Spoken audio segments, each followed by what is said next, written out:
Башкы прокуратура мамлекетке 3 миллион 362 миң сом зыян келтирди деген шек менен Аскер курулуш мамлекеттик ишканасынын директору аталган ишкананын куруучусун жана башкы энергетигин камакка алды.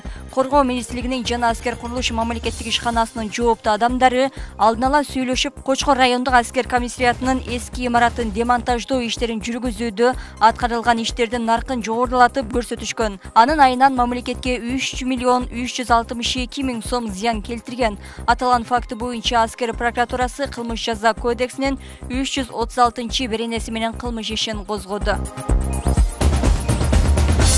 Башкы прокурор депутат Эмил Жамгырчиевди кылмыш жоопкерчилигине тартуу үчүн парламенттен макулдугун сурады. Эл өкүлү кылмыш жаза кодексинин 378 мамлекеттик чек арадан мыйзамсыз өтүү боюнча айыпталууда. Курманкул Зулушевдин киргизген сунушун төраган Нурланбек Шакиев окуду. Мындан улам жогорку кеңеш эл өкүлүнүн ишинде кылмыштуулук бар жогун иликтөө үчүн комиссия түзүп, курамына ар бир фракциядан бирден депутат кирди. Эске салсак, 2020-жылы Жамгырчиев учурда жоюлуп кеткен финансы полициясынын жетекчисинин орун басары болуп иштеген. Ошол кезде Жамгырчиев менен Калмуратовду коррупцияга шектеп, УКМК камакка алган. Кийин алар казынага 20 миллион сом которуп сот актаган. 2023-жылдын январь айында башкы прокуратуранын өтүнүчү менен жогорку сот 2 февралды тең актаган чечимин жокко чыгарып, ишти биринчи инстанцияга жөнөткөн. Бирок сот отуруму ар кандай себептерден улам жылдырылып келген. Жакында эле Жамгырчиевдин иши сотто кайрадан каралмай болгон. Министрлер кабинетинин төрагасы Акылбек Жапаров өзүн актабаган чыгымдары көп мамлекеттик ишканаларды сындап, алардын бирин жоюуну карап чыгууга көрсөтмө берген. Өкмөттүн маалымат кызматы Жапаровдун мамлекеттик ишканалары менен акционердик коомдордун 2023-жылдагы ишмердүүлүгүнүн жыйынтыгы менен отчет алган. Анда компаниялардын өз тармактарындагы көйгөйү талкууланган. Биринчилерден болуп кирешеси көп ишканалар отчет берген. Андан кийин чыгымы көп мамлекеттик ишканалардын маалыматы угулган. Министрлер кабинетинин башчысы мамлекеттик лотерея компаниясы мамлекеттик ишканасынын 2 жылдан бери ишмердүүлүгүн сынга алган. Эмне үчүн мамлекет пайда көрбөгөн, анда дагы монополист ишкананы кармап турушу керек деген Жапаров. Бул ишкананы жоюу мүмкүнчүлүгүн карап чыгууну тапшырган. Ар бир мамлекеттик компаниянын бизнес планы жана процесстерди түшүнүүгө башкаруучулук мамилеси болушу керек деген пикирин айткан.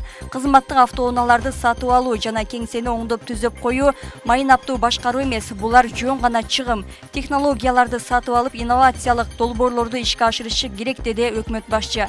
Жапаров мында мамлекеттик ишканалардын жана акционердик коомдордун жетекчилерин 25 январга чейин мамлекеттик ишканаларды мындан ары дагы өнүктүрүү боюнча бизнес пландарды тапшырууга милдеттендирди.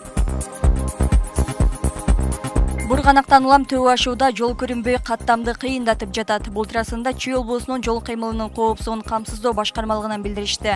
Айрыкча ашуулар аркылуу алыскы аймактарга каттаган айдоочуларга дөңгөлөктөрдү кышкыга алмаштырууга, кошумча чырмоочу чырмагычтарды алып, техникалык жактан тың автоунаалар менен гана жолго чыгууга чакырабыз дешти алар. Алар Бишкек-Ош жолундагы Сосновка пунктунан оор жүк ташуучу унаалардын өтүшүнө чектөө коюлгандыгын билдиришкен. Бирок транспорт министрлиги аны алып салгандыгын кабарлады.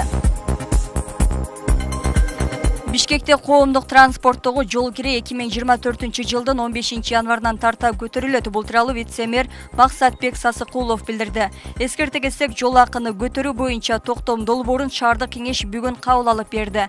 Документке ылайык коомдук транспорттун бардык түрүндө жол кире накталай 20 сом, накталай эмес 17 сом, ал эми мамлекеттик мобилдик оператордун тиркемеси аркылуу 11 сом болот.